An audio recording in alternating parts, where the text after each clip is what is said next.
ኖላዊት በቃሉ በቁጥጥር ስር ዋለ በስተመጨረሻው ማለት ነው። ቤቲ ሁሉን ነገር ለኢዝራ ነግረው ነበረ። ኢዝራም ስለ አባቴ እንደዚህ በመጥፎ ቃላት እንዲታወሪ አልፈቅድልሽም ብሎ አንገቷን አንቀው ይዟት ነበር፣ ቤቲን ማለት ነው።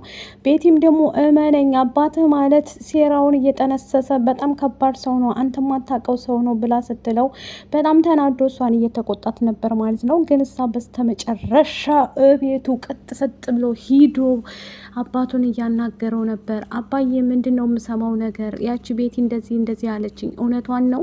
አንተ ነህን የገደልከው? አንተ ነህ እንዴ ብሎ ሲጠይቀው በፍጹም ልጅ እኔን ነብሰ ገዳይ ትለኛለህ ወይ እያለ እየነገረው ነበር ማለት ነው።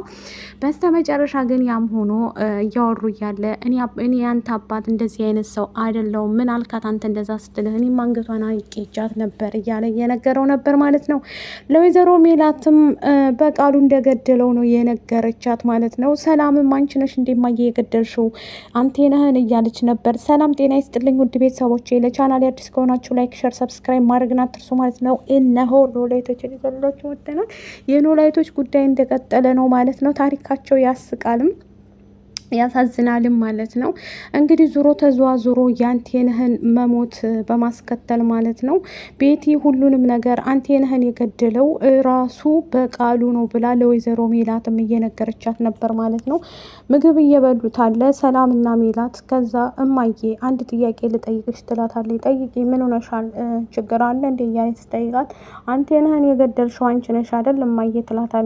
ምን ማለትሽ ነው ልጄ? እኔ እንደብዬ ገለዋለሁ? እኔ ራሱ መሞቱን አሁን ነው የሰማሁት ትላታለች ማለት ነው።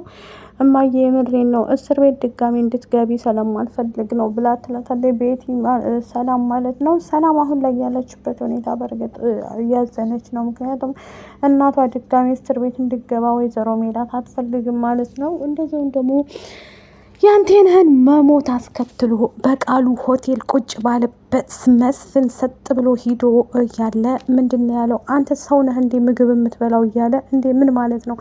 ያውም የሰዎች ሰው ነኛ እያለ መልስ ይሰጠዋል ማለት ነው። ምግቡን ሲያነሳበት እባክህ ምግቤን አታንሳብኝ ልብላበት እያለ እንዴት አንተ ቆይ የሰው ነብስ እየበላ እንዴት ምግብ ያምርሃል ብሎ ያነሳበታል ማለት ነው። በቃሉም ደግሞ ምን ማለት ነው? አሀ ለሚስትህ እየወገንክ ነው እንዴ? ሚስትህ እንዳትናገርበት ፈልገህ ነው አይደል? ሚስትህ እስር ቤት እንዳትገባ ቶሎ ብለህ ግን የኔን ጉዳይ ትጨርሳለህ እያለ ይነግረዋል። እሱም ደግሞ ምን ማለት ነው? የኔ ሜሉ እኮ እንደዚህ አይነት አታረግም። ሜላት ማለት የተከበረችና ምርጥ ሴት ናት፣ እንዲያንተ በአንታፍ የምትጠራ አይደለችም እያለ ይናገራል ማለት ነው። አሁን ላይ እውነት ለመናገር ወይዘሮ ሜላትን በጣም ከባድ ችግርም ቢሆንባትም ብዙ ነገሮችን አይታለች።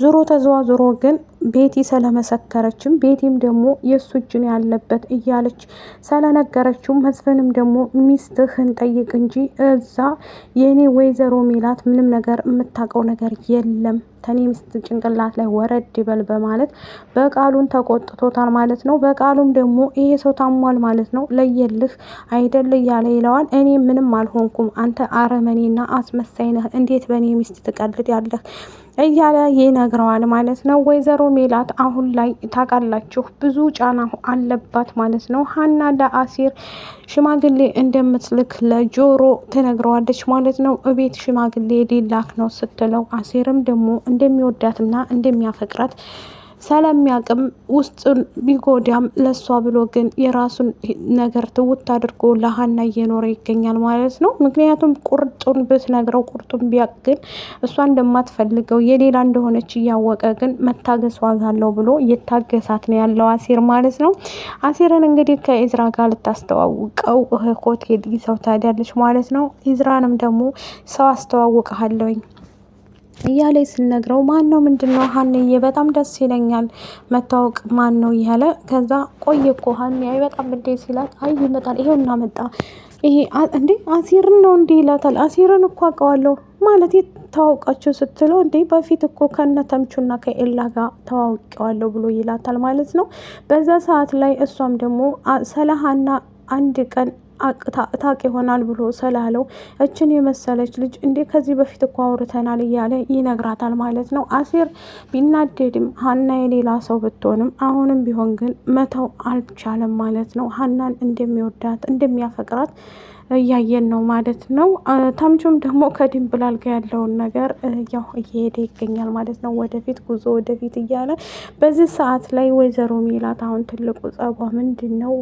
ያው ልጇን ልትር ጉድ ጉድ እያለች ነው። የሀናና የአሲር የኢዝራ ሰርግ ተቋረጠ ማለት ነው። ምክንያቱም በቃሉና ኢዝራ እያወሩ ነበር። ስለ አንቴነህ ጉዳይ እየጠየቀው ነበር። ኢዝራ ከሰማ በኋላ እኔ እኮ ሚዜ ይሆነኛል ብዬ ነበር። አንቴነህ እኮ ማለት የኔ ሰው ነው፣ አንተ የኔ ሰራተኛ እኮ ነው፣ እንዴት ብዬ ገለዋለሁ እያለ ይነግረዋል። አባቱ ደግሞ እኔ እኮ ነብሰ ገዳይ አይደለሁም፣ ተው እንዲህ ማትበል ኢዝራ እያለ ይነግረዋል ማለት ነው። እሱም ደግሞ እሺ አባዬ እኔ እኮ ጠንቅቄ አውቃለሁኝ አንተ የኔ አባት ኩሩ ጠንካራ እንደሆን ካውቃለሁኝ እያለ ያስረዳዋል ማለት ነው። እሱም ግራ ስለገባው አዎ እንደዛ ብትል ይሻልሃል፣ ምክንያቱም ሰው የሚልህን አትጠይቅህ ብሎ ይለዋል። እያለው እያለ ፖሊሶች መጥተው እንግዲህ ቤት ሲያንኳኩ ማን ነው ሲል ፖሊሶች ነን ሲል ተፋጠው አሲርና ኢዝራና እንትና በቃሉ ማለት ነው። ከቃሉ በቅሎ ይቅርና በቃሉ እንግዲህ ምስቅልቅል እያደረገ ቤቲ እንግዲህ ትናንትና ቆፍጠን ብላ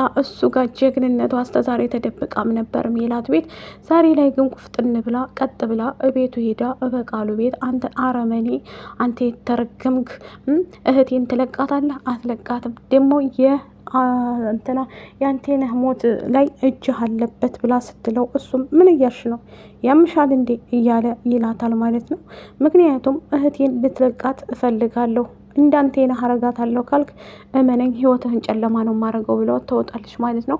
የዛን ሰዓትም አንገቷን አንቋት ነበር። የት ነበርሽ ብሎ ማለት ነው። ወደው እንደሄደ ተደብቀው ስለነበረ አሁን እጇን አንስታለች። ጽዮንን እንግዲህ ያገተባት እስር ቤት አግቶ ይዟታል ማለት ነው። በራሱ ሰዎች እንግዲህ እያጠፋችው የለም ጽዮንም እሱ ጋር እንዳለች ነው የምነግርህ ብላ ለኢዝራ ሁሉን ነገር ነግረዋለች። በእርግጥ አሁን ላይ ኢዝራ እንግዲህ ሚዜ እየመረጠ ነው። አባቱ ደግሞ ወደ እስር ቤት ሊገባ ነው። እስኪ ሜላት የቀመሰችውን ይቅመስ ይሄ ሰውዬ ማለት ነው። በጣም ከባድ ችግሮችን አጥፍቷል። በእርግጥ ወይዘሮ ሜላት ምንም ያጠፋችው ነገር የለም ከዚህም በፊት በባዩሽ ሞት በተመለከተ እሷም እስር ቤት ነበረች ማለት ነው። ያንን ሁሉ ተጋፍጣ አሁን ከልጆቿ ጋር ትገኛለች ድምቅ ብላ ማለት ነው። ሜሉዬ ግን ችግር አያጣትም። በነገራችን ላይ ሁሌ የሆነ ነገር ስተት ሲመጣ ወደ ሜላት ነው የሚጠብቅባት ማለት ነው። ሜላት ማለት በጣም ኩሩ ጠንካራ ወኔያም የሆነ ሴና ከመስፍን እሷ ትሻላለች። ምንም እንትን ብትል በቃሉ ጋር እየተጋፈጠች ነበር ማለት ነው። ያንን ሁሉ እንግዲህ አሳልፋለች። ሰላም አሁን ግራ ገብቷታል። ያንቴነህ መሞት እንዴት ሊሞት ቻለ? እንዴት ሊሆን ቻለ? እያለች እንግዲህ ሀንቾም አባዬ ሴት ልጅ ላይ እንዴት እጅን ታነሳለ? እንደዚህ አይነት አባት እንዳለኝ አላቅም ነበር እስከ ዛሬ። ለካ ከመጥፎ ሰው ጋር ነበር እንዴ ስኖር የነበረው እያለች በጣም አባቷን ትናገረዋለች ማለት ነው። እሱም ደግሞ ያው ተናዶና ተበሳይቶ ስለነበር በፋኖሴ በጊዜው ማለት ነው ሲሰማ በጣም ነው የደነገጠው። ያስብላል። በእርግጥ ፋኖሴ እስከዛሬ ድረስ ኖላዊ ማስወለድ